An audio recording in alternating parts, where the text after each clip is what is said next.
أعوذ بالله من الشيطان الرجيم. بسم الله الرحمن الرحيم.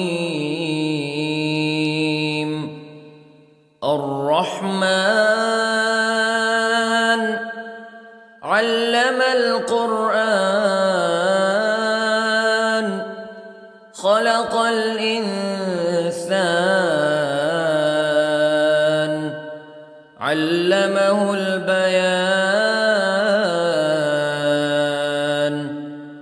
الشمس والقمر بحسبان والنجم والشجر يسجدان والسماء رفعها ووضع الميزان ألا تطغوا في الميزان وأقيموا الوزن بالقسط ولا تخسروا الميزان. والأرض وضعها للأنام فيها فاكهة والنخل ذات الأكمام والحب ذو العصف والريحان فبأي آلاء ربكما تكذبان. خلق الإنسان من صلصال كالفخار وخلق الجان من مارج من نار فبأي آلاء ربكما تكذبان. رب المشرقين ورب المغربين فبأي آلاء ربكما تكذبان. مرج البحرين يلتقيان بينهما برزخ لا يبغيان فبأي آلاء ربكما تكذبان. يخرج منهما اللؤلؤ والمرجان فبأي آلاء ربكما تكذبان. وله الجوار المنشآت في البحر كالأعلام فبأي آلاء ربكما تكذبان. كل من عليها فان ويبقى وجه ربك ذو الجلال والإكرام فبأي آلاء ربكما تكذبان.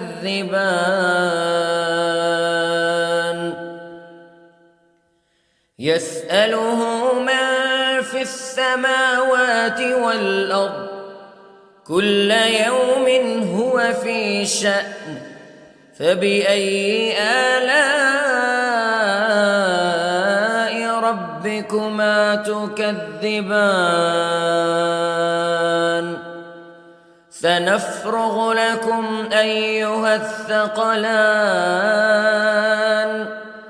فبأي آلاء ربكما تكذبان.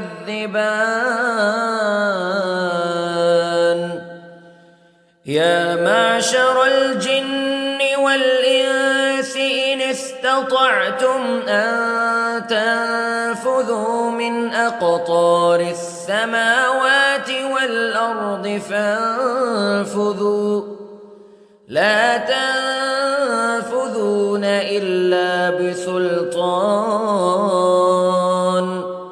فبأي آلاء ربكما تكذبان يرسل عليكما شواظ من نار ونحاس فلا تنتصران فبأي آلاء ربكما تكذبان فإذا انشقت السماء فكانت وردة كالدهان فبأي آلاء ربكما تكذبان فيومئذ لا يسأل عن ذنبه إنس ولا جان فبأي آلاء ربكما تكذبان يعرف المجرمون بسيماهم فيؤخذ بالنواصي والأقدام فبأي آلاء ربكما تكذبان هذه جهنم التي يكذب بها المجرمون يطوفون بينها وبين حميم آن فبأي آلاء ربكما تكذبان ولمن خاف مقام ربه جنتان فبأي آلاء ربكما تكذبان ذواتا أفنان فبأي آلاء ربكما تكذبان فيهما عينان تجريان فبأي آلاء ربكما تكذبان فيهما من كل فاكهة زوجان فبأي آلاء ربكما تكذبان